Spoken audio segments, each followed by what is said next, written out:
Ladies and gentlemen, welcome to LeadersIn and LeadersIn Business, November the 20th. We are absolutely honoured and delighted to have you with us today. I do just need to cover off a few rather boring housekeeping matters, but they are normally boring, but I'd like for Orange, actually, show you an Orange ad which covers off far better than I can housekeeping point number one. Hi, I'm Leticia Preciado in Hollywood, where Orange are enhancing the movie-going experience once again. Specially trained phone guards are now on hand to ensure not a single text or call is made during a movie. Are you bagging my phone? Yeah, we're just gonna bag your phone this way. It will not be a distraction during the movie. Whoa, popcorn! We got a P97. Excuse me, back away, please. Really? Clear. I really do see myself as a guardian of entertainment. They're on the screen doing their job. I'm in the theater doing my job. Without me, nobody gets to enjoy them. Ma'am, I will pat you down. I will pat you down to Chinatown, all right? I don't think so. Yeah. We'll play patty cake, all right? And I'll be the baker's man. Sniffing dogs provided to us by Orange. No difference really between them and us, other than they're dogs. Ladies and gentlemen, please don't be alarmed. I'll be releasing a member of our canine strike force into the theater. He'll be sniffing out any cell phone signals. Cookie, heel, Cookie! You are making me look stupid. Enjoy the movie. Pretend we're not here. Cookie? No, you shh. At the point, right? But if you could just turn them on silent, that would be absolutely fine. I'd like to now introduce our speaker to you all. He has held many senior positions around the world, including some great companies like Compaq and Hewlett-Packard. He is known as one of the leaders in not just telecommunications, but also in business. And we're absolutely delighted to have him here today. Since joining Everything Everywhere as it was back then, he has done an absolutely phenomenal job in merging both T-Mobile and Orange. And he's also done a phenomenal job at changing the name from Everything Everywhere to the great name EE. Which is absolutely fantastic. And he's the man that is bringing us the 4G network here to Britain earlier and faster than anyone else. So I'm absolutely delighted and honoured to welcome to the stage Olaf. Olaf, welcome, sir. Thank you very much. Thank you. If we can just start with what we did with Neil as well, the quickfire round, just to get to know the man behind the presentation and the CEO of EE. And that's just to sort of, really short quickfire questions and answers. Number one, what is your favourite restaurant in London? I have a lot of favorite restaurants. The one that I like is the, what's it called, the Bluebird? Bluebird, I like very much. Kings Road, yeah. Yeah, I like that one. I go there frequently. Prince Harry goes there as well, I'm sure. I didn't know that, actually. And then I like a few in, I live in Richmond with my Swedish wife and 3 children. And there's very nice places around there where we go. Like tonight, we will probably have to go there because we don't have hot water, so we will probably... Please stay in this country, please. Yeah. What do you like to do to relax on the weekend? Well, I like to be with my children, but I also love endurance sports. So that's depending on the season. So here it's mostly running and cycling. But I love cross-country skiing and swimming and all long-distance stuff, and mostly on my own. On your okay. Yeah. Gives you some time to think. Yeah. No competition. No. Yeah. But I like that. Because presumably in the office you don't get much time on your own. No, exactly. It gives me. I mean, the leadership trick that I've used many times is my sports, because it gives me a time to relax. Yeah. And to think, really. I use that time normally. So I try to sport every day, about not long, 30 minutes a day. That's but that gives me time to, just reflect and take decisions. Fantastic, good insight. Last two, how does it feel to sit in the cinema and watch some of those very, very cool Orange ads when everyone is laughing their heads off? That's really I'm good. The CEO of this company, is that? Well, the guys who have developed it, I think they're sitting in the audience somewhere in the back. That's really cool, actually. Yeah. Especially when you're with your kids, it's really cool. What is also, I had a really cool moment last Saturday, which was really nice. Because I spend so much time in the stores and on the front with the front line, most of the salespeople, they know me. So I was walking with my 2 daughters, and we went into one of the stores because I wanted to know how things are going, and I asked them quickly. And my daughters, they say, oh wow, that's really cool. They know you and they talk to you, and these important shop managers, they really help you. And they thought it was absolutely fantastic. That was a nice moment. But on the cinema, these ads are really cool. And I love the Kevin Bacon. Have you seen the Kevin Bacon ads? They're pretty cool. They're pretty good, no? I think they're really good. It's playing in your offices. I went round to the EE offices and there it was. I think that has worked well. Yeah. Presumably it's quite expensive, but we're not going to talk about that. Let's talk about, you mentioned 4G, let's bring it to life. This is a quick fire round question, so just quick answer. What's one of the coolest things we can do with our 4G phones and our 4G network when it comes about? Well, it's already there, by the way, so you can use it now. So you can go to your stores and get it. It's fantastic. 11 cities, works very well. London up to the M25, works really perfectly. The feedback from the customers that I spoke to is they are very positive about the network. Some have had issues to go through the process because we had some initial issues with the IT systems, that not everything worked perfectly, and there was a lot of people who we had to work through. But without any exception, all the customers saying, wow, this is really cool. And the application I like most is just watching TV programs that I didn't have the time to watch, because you watch it and there's no waiting. So you just click on it and bang, it comes up. And so that's pretty cool.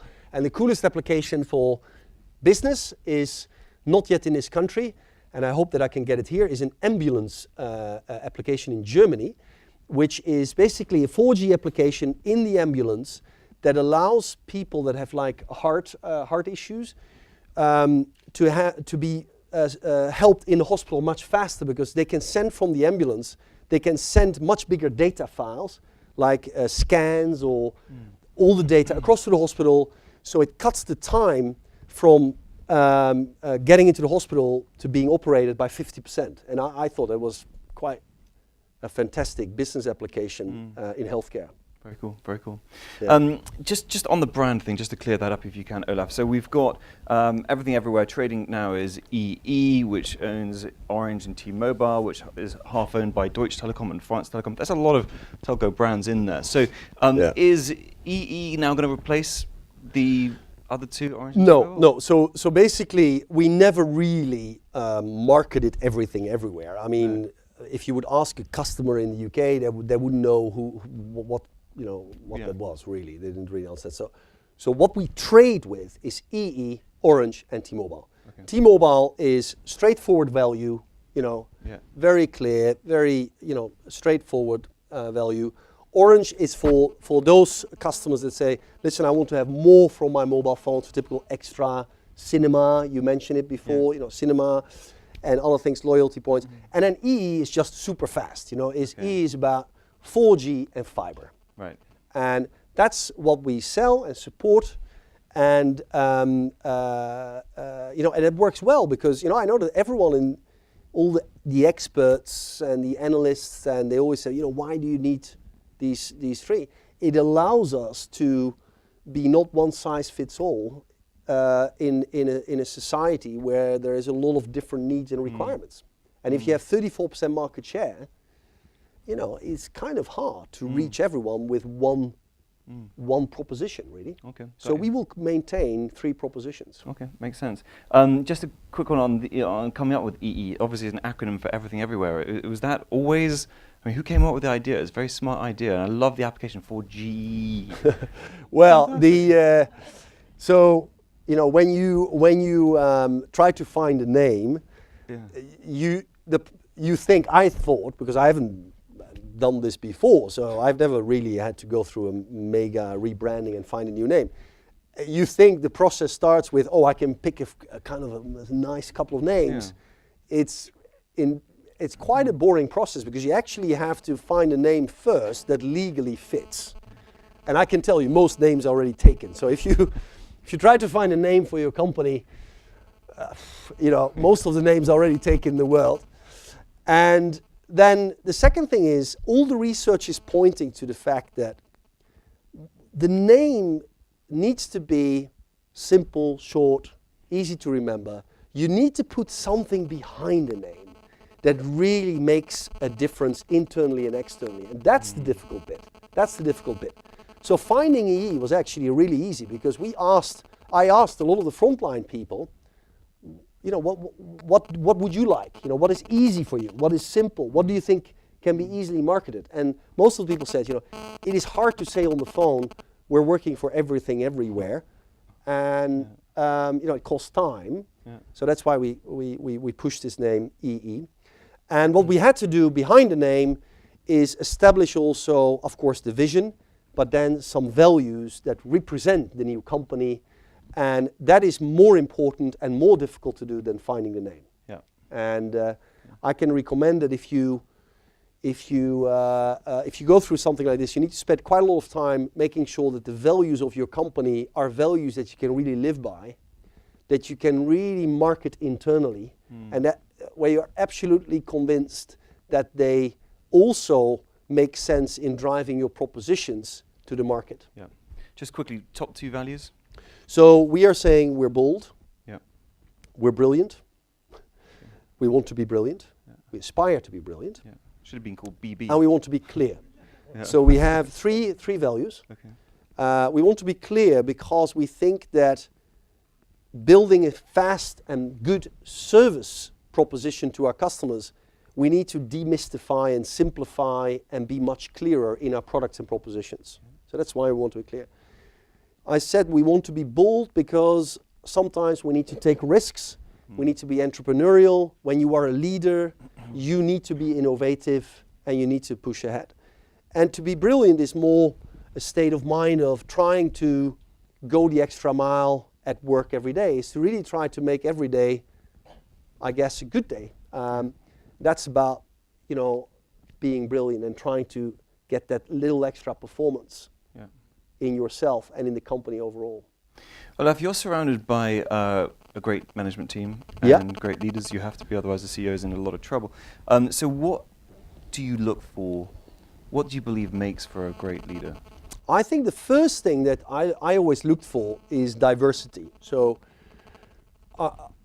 diversity I always found very hard to manage because it's a little bit difficult if you have this team of different people, different backgrounds, gender, age, culture. I mean, you need to have differences in your team, and it's very hard to manage because in the beginning it can be quite conflictual.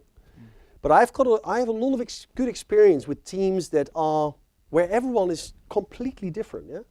I keep this picture of my first management team on a wall to always remind me, search diversity. And when I look at that picture, and I was very proud because I thought it was a very good management team, although I mostly inherited that team at the time. That team, when you look at the picture, I mean, everyone looks completely different. One is like this. It's and I think you get power in your company if you have diversity from the top down. Representing the sort of socio-demographics of the people you have as your consumers, presumably as well. Yeah. Let's just say you've got one of these great leaders, and they came to you and said, "What is the one piece of leadership advice, Olaf, that you would give me?" What would that be? That's difficult because I already said a few things, but one leadership advice. Can you ask me the next one, and then I'll come back to that? We can come back to that one. Let's talk about you for a second, and your own leadership style, Olaf, if we can. The Daily Telegraph said that you are a no-nonsense but likable Dutchman. Presumably, you wouldn't disagree with the likable component of that. But what do you think that they mean by the no-nonsense? Well, my style is very open, and I try to be very pragmatic, and I try to be driven more by numbers than by words. So, what I don't like is these very long PowerPoints or research, or I always believe numbers tell a very clear story. And then from numbers and from an open discussion, you can find out what the key issues are and what you have to work on. And then no nonsense is really about roll up your sleeves and work on those issues with your team. Try to be the environment where I can't work, where I find it really hard to be successful, is a political environment. So, I think you always have at times in your career, you have had situations where you said, oh, this was very political. Yeah. And I'm very much the opposite, and I have big difficulties working in that sort of environment, where there's people with agendas and where it's not a real clear, open, transparent culture. Yeah. Is that avoidable, you think? Because a lot of people say, I hate the politics of my company. How can you practically prevent that from happening, if at all? Just focus on the numbers, presumably. Well, I think one of the ways you can avoid it is by constantly go back to the people who are definitely not political, which are, in my company, the people who deal with customers. They are not political because they have to solve a problem from a specific customer, and so they don't have an interest. No. So I can give you a quick example. We were working on some big issues around call propensity. I will spare you the details, but we spend a lot of hours with different teams, and it's very difficult because it's cross-functional, and nobody really wants to tell, well, the problem is really there or there. Yeah. So then I spent last Friday a full day in the call center in Merthyr in Wales. And when the agents were free, we had some lunch, they asked me, what are you working on right now? And I said, well, we have this big problem, and I can't work through it really. And then, they said, let's work on that. And we spent 20 minutes discussing it. And we got more out of that discussion out of the whole management meeting, because it was a completely unpolitical environment. They said, well, it should be like this or it should be like that. So that helps me to avoid politics. Excellent, excellent. Olaf, talk about that. You are, leaders have to make tough calls, right? And when you first came in to the merger, T-Mobile and Orange, you made some tough calls. In fact, it's widely reported in the press that you laid off half the management team. Yeah. I don't know if that's an accurate number or not. But tell us about that, sort of where a leader has to make those decisions as well as inspiring and everything else. Well, I generally don't like to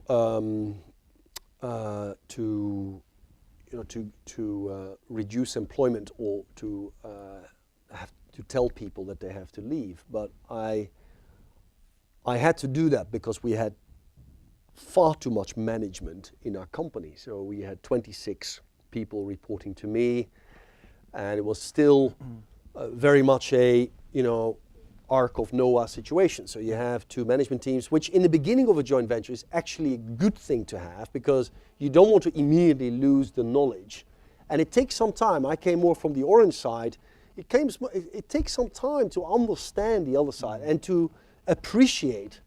I have worked in mergers where the first day the CEO comes in and said, bang, everyone out.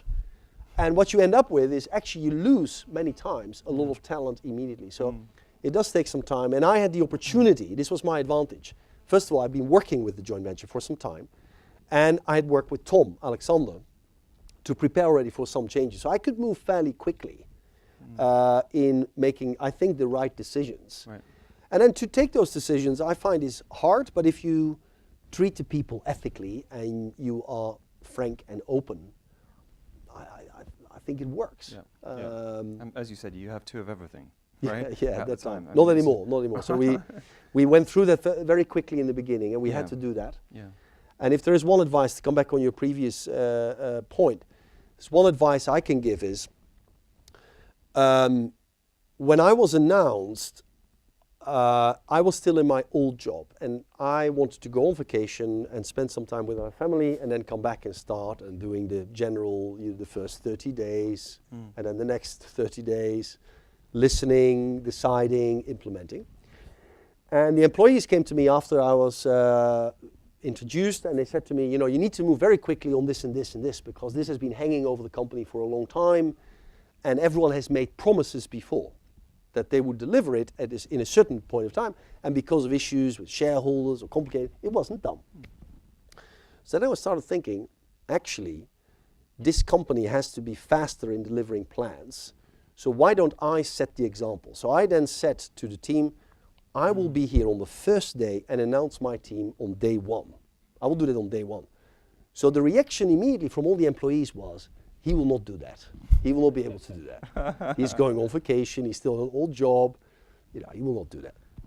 And then, which was very good actually, because Well, it was not very good for my wife and my family because I actually didn't have any vacation. So I was preparing all the time and making sure that you don't shoot from the hip, but you take the right decision. So prepare that. But then while I was working, I was thinking, I actually can enhance that. I know there's 2 other issues that are really burning platforms. So why don't I try to solve those as well, or at least that they are nearly ready to solution. So when I come on the first day, I can say, I've done this. Then I can do an employee roadshow and say, what's the next issue? And if they then say, well, it's this, and say, oh, I'll fix that in a week. Right. And it was not a week, but 2 weeks or something like that. And I did that. And the reaction was very positive because then suddenly people say, oh, no. So this guy, he has delivered immediately his first team. Okay, but he worked during the vacation, so fine. You know, we got that afterwards. Yeah. But then during the employee talks, I said, well, you know, we have this issue. Or they said, you have this issue. I said, we'll fix it by next Friday. We'll fix it. I said, but you know, so next Friday it was fixed. So then people said, okay, before we now ask a third thing, maybe he is allowed to ask us for something. And with that, we could actually accelerate the execution. Because then people start thinking, yeah, okay, we need to move fast. So I guess it's the lead by example. You know, if there's a problem around execution, make sure that you execute much faster than people expect, a couple of times, with some tricks sometimes. And then you really lead by example and you force the organization to move on that particular problem. Just to give you an example as to Olaf's execution detail, I've been told that he can helicopter right up to the top to look above the landscape, the competitive landscape, but also I had a real life example. I was trying to call EE, trying to find out the head office number to give your office a call. And I called and I spoke to somebody called Wendy in one of the northern call centers up there. Okay. And I said, I'd like to have Olaf's telephone number. And she said, why do you want it? And I said, well, because he's going to speak for us and I just want to speak to his communications team. And she said, he's speaking for you? Are you joking? Is he really speaking for you? I was like, yeah, he's really speaking for me. And then, quote, Olaf is a great CEO. As he really does come and talk with us. In fact, he listens in on my calls. It totally freaks me out. But it just shows how hands-on he is. So presumably it's a very important thing. I don't remember Wendy, but I spent a lot of time with them, and you know, I can tell you here, you know, because we are all leaders in some shape or form. But what people do who are working in the call centers today is absolutely amazing. It's absolutely amazing. You know, these people don't, you know, earn a lot. They come out of university, or sometimes they have been in those call centers for years. It is amazing. They have to solve problems. They have to be a psychologist on the phone, because everyone who phones a call center is somehow irritated and wants to get an answer immediately. They have to work with different systems. We have asked them this year, we don't want you to transfer the call. We want you to solve the problem. You must solve the problem. You're not allowed to transfer the call because people hate that. So they had to train in operating systems. I mean, it is amazing what these people have to do and go through. Every time when I'm there, I'm very, how do you say that? Yeah, I mean, proud of what they do, but also blown away by what these people can do in sometimes very, very difficult circumstances. Well, that empathy you just mentioned obviously comes across to Wendy, because she pointed that out. If we can just move gear just quickly on risk taking, you mentioned about corporate risk taking. 4G was due to hit the UK in 2014. As you mentioned, you went to the authorities, you got it 2015, early. 2015. Earliest, yeah. Okay. Yeah. So you've obviously been able to bring it forward by persuading or whatever you were able to do. But it is a significant risk for both for the 1.4 million pounds a day you're investing into the network, and also potentially for you yourself as the CEO driving that forward. So from your perspective, tell me about that decision, because there's benefits of being first to market. There's also benefits of being second, because you can just learn from the mistakes from the first and be the seamless, smooth operator and go in second. I guess by taking risk and at times, of course, it was very stressful, because I was not always sure that we were going to be able to deliver it. But to be able to say to your team, when they asked me, at times they said, but what's the plan B? And I said, there is no plan B. So that was kind of refreshing, because I mean, of course, potentially we would have continued, but there was not a real plan B around leadership, and if we wouldn't have been able to activate and drive our network. And that was one of the reasons why all the teams were able to deliver, because everyone started to understand what is at stake. Yeah. And so I think it was good to do that. Was it difficult? Yes, at times I think it was very difficult to live with that. In particular, the problem is always, and I think that's where it's difficult to take these risks. If you take a risk, but you can control the execution, that's kind of okay for me. But if there is 20 to 30% which is not directly under your control, so which is sitting with a regulator or sitting with some lawyers who are keep fighting you from the competition, that's a bit difficult. Yeah. And so my advice is, if you expect that, if you take a risk, that 40% of it or 50% of it is going to be external, don't do it. But if it's, most of it is within your own, remit, I think you should do it, especially when you are a number one or a leader. Then you should just go for it. Yeah. Yeah. As you said, the biggest risk is taking no risk at all. Well, that's the other point. That's the other point. In hindsight, some of my competitors have taken more risk by just using lawyers and not differentiate with the network, because they could have, at any point in time, start changing their tactic and actually start moving forward. Just quickly on decision making, it's a very small but practical point. You're the guy that's making the decisions as to where to invest, the money. Obviously, you've got your community. But do you decide these big £1.4 million a day investment network decisions on gut, or is it, as you said, it's purely financial? No, of course not. I mean, you can't. I mean, then I wouldn't be here. No, you have to have a plan. Of course, you have we have a very solid financial plan. We have made some really big financial commitments to the analyst community that I need to. That are the principles. I need to get to 25% margin. I need to get 3.5 billion in synergy. So I have some very, very clear guidelines. And then, we spend a tremendous amount of time with the technology teams, with the IT teams, to make sure that we have the right plan and the right financials behind it. And then, we discussed it with the shareholders, and we're able to get the approvals. Olaf, just one or two last questions from me, then we can open it up to the floor.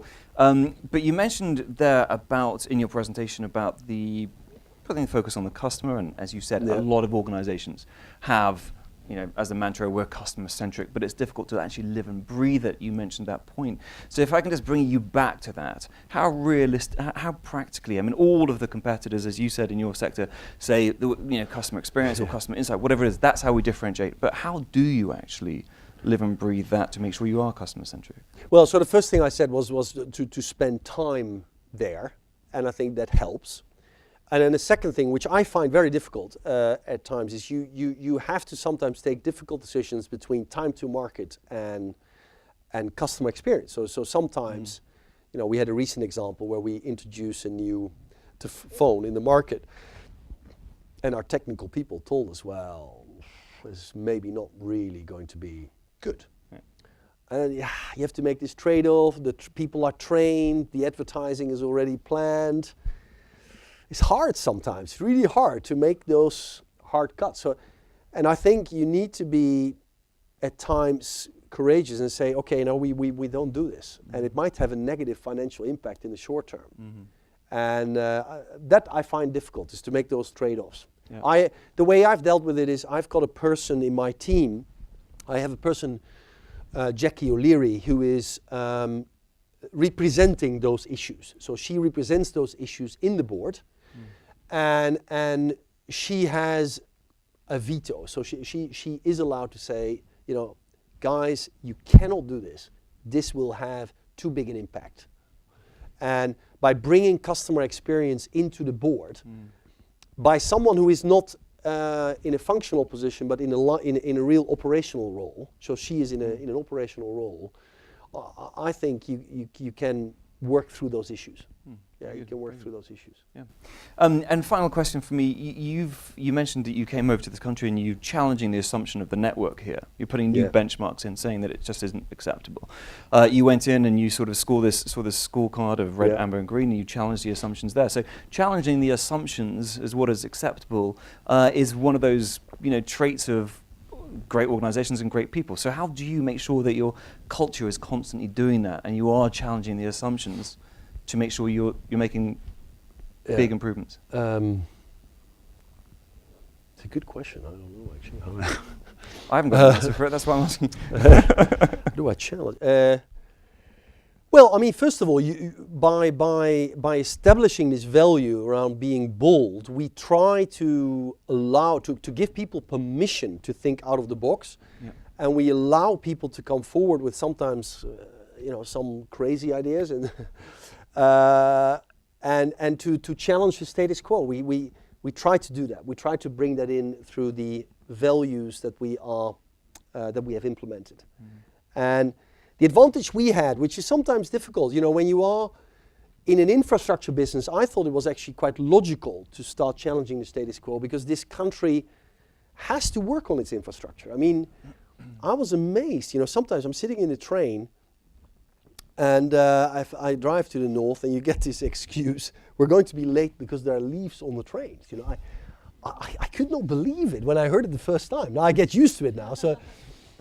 And very big leaves. Or all this, the one that I even taped because I thought this one I think is the most interesting one was the water infrastructure. I mean, you must remember this one where it was the person probably for very good reason who was representing the water infrastructure in the UK, or I don't know, one of the big organizations, and he said, it has to rain from now until the last day of the year, 24/7, and then maybe we have enough water to serve the society. I thought, I mean, people have to stand up and say, my God, it doesn't work like that. Yeah.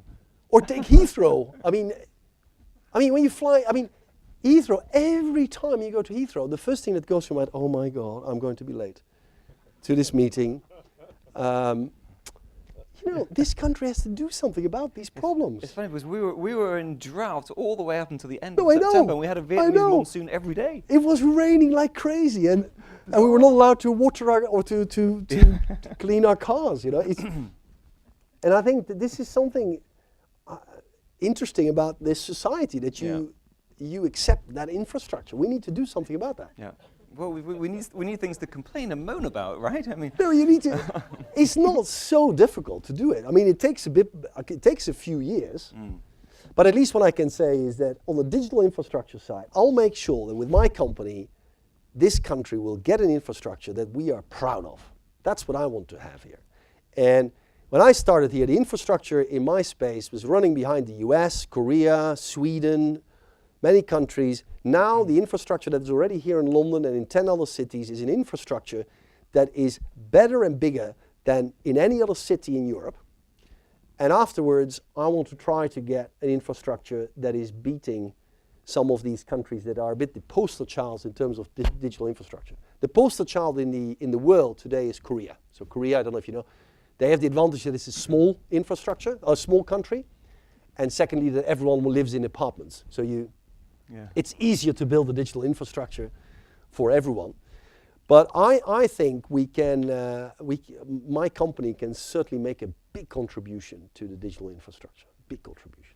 Thank you very much, sir. Brilliant. Okay, so if we can, on that note, open it up to the floor. Hi, I'm Rotem. I have two questions. One, how do you generate or foster this openness of your employees to actually provide you feedback?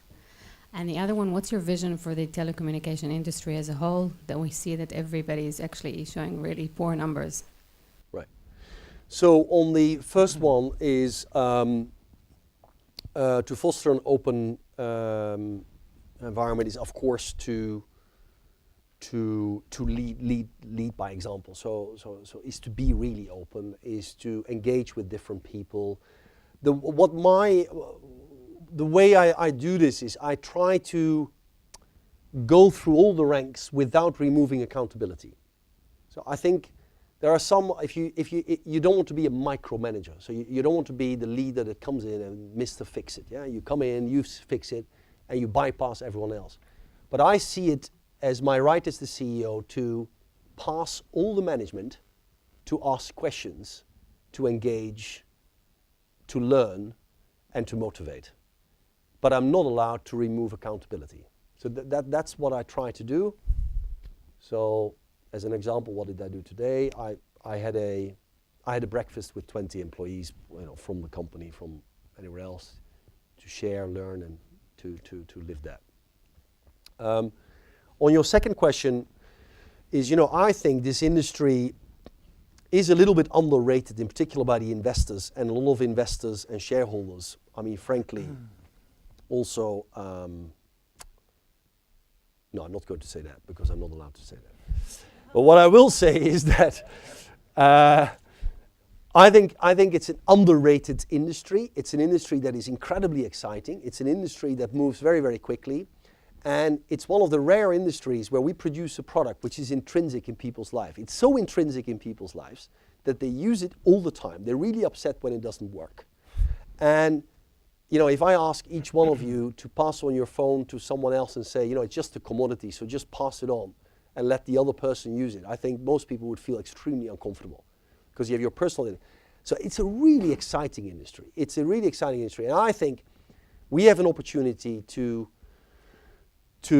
rebuild some of the value in this market.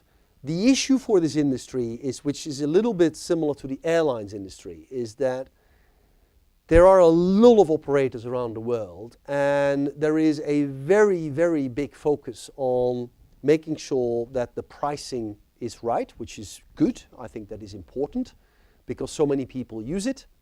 But there is so much focus on pricing that in Europe nowadays you have 163 operators, and you have only one Apple and one Google. So it gives you an idea. And we have to invest in the network, and we need to invest every year 10% of our revenue to just make sure that it works.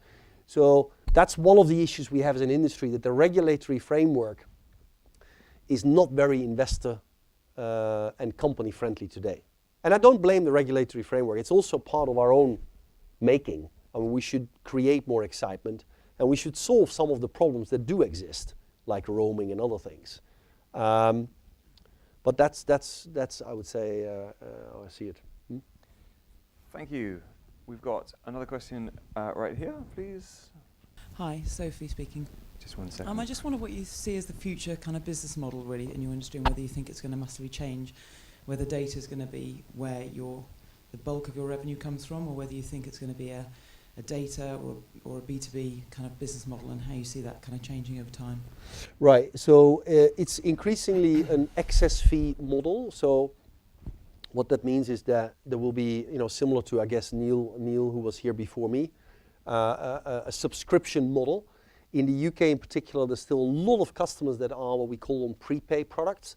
We think that over time it will be much more a subscription, and where most of the revenue will have to come from the subscription fee. You will have less and less what we call out of bundle. Also because, there's different reasons for that, but and that subscription fee is fundamentally a price for a set of services around data. Because even a telephone conversation on a 4G network next year will be a data transaction. Now, the customer will not notice it, there's no difference, apart from the fact that you can enrich voice again by deploying video conferencing, or by making high definition. You can do a lot of things by bringing it to a data system. So the subscription, and overall it will be a data business. Thank you. Olaf, as the pioneer of 4G in this country, and clearly organisation's got a lead, I'd like to ask you a question similar to the one I asked Neil Burkitt, which is this. Right now I know from looking at my own sons that they no longer have landlines at home. All their voice calls are taken on the mobile. They wouldn't dream of having a landline, except for internet access. However, once you've experienced 4G and what it does on your dongle or iPad or whatever, why would I bother to keep a fixed line? So what did Neil say then?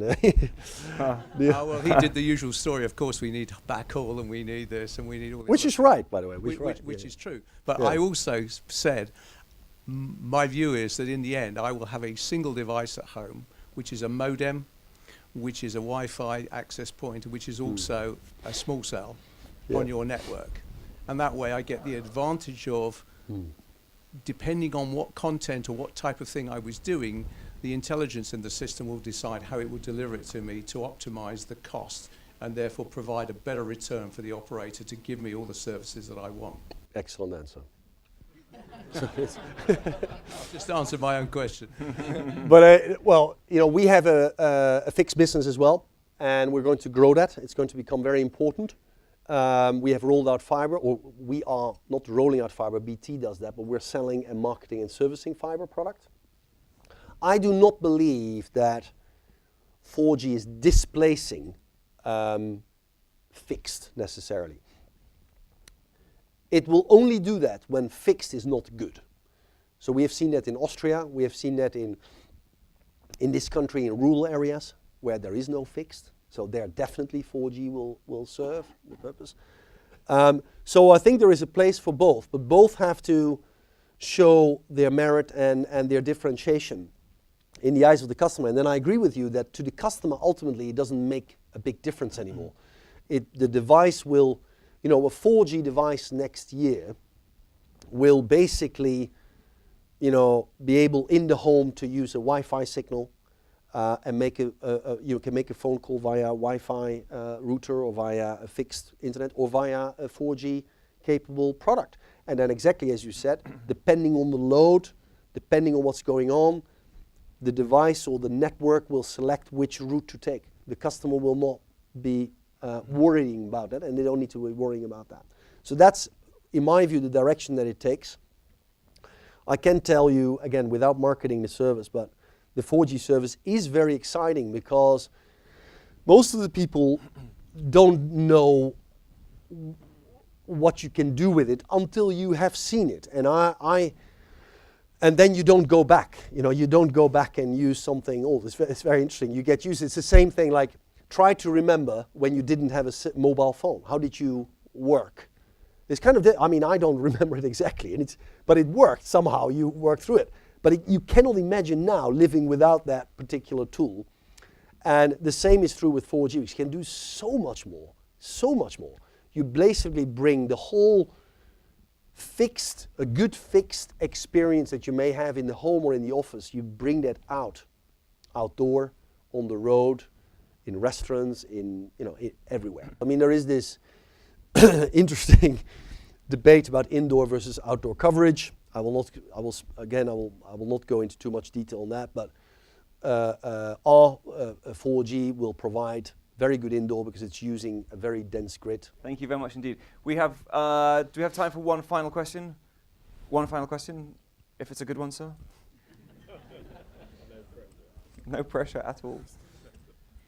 Thank you for that. I was relaxed until about 30 seconds. Hi, Olaf. I'm David Rayburn from HP.